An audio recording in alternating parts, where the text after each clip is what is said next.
तुम गलत समझ रही हो। दिल लेने देने की न करनी है गलती, देख के सुघर हमसे मार दोगे पलटी।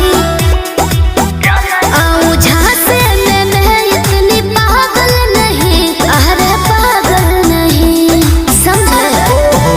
ताली पीस्टी खराब होगा काजल नहीं, खाली नथिए उतारूंगा छागल नहीं। कि लिपस्टिक खराब होगा काजल नहीं, खाली नथिए उतारूंगा छागल नहीं। ऐसा क्यों?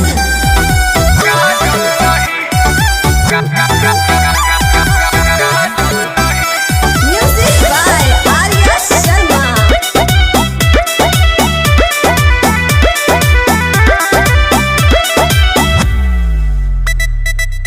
है सारे लड़कों की आदत पुरानी, छोड़ देते हैं यूज करके जवानी। दिल में किसी को बसाना नहीं है, होना नहीं है किसी की दीवानी। ऐसा क्या?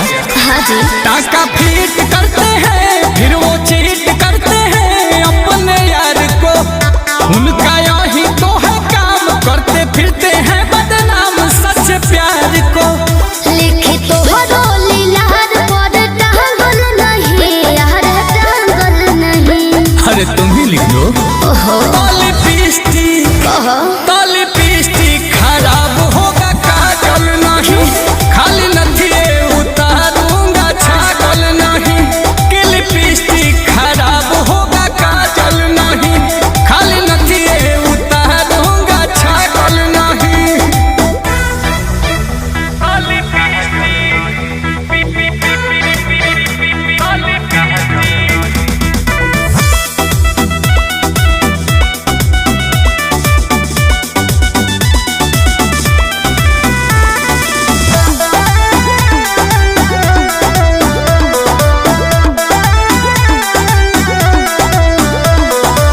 अच्छा है लड़की पटाने के फंदा, होना नहीं है मोहब्बत में अंधा। चेहरे पे जितनी शराफत झलकती, उतना ही नियत होगा तेरा गंदा। क्या आंसू ठाड को छोड़ो, नाता हमारा से जोड़ो तत्काल रे।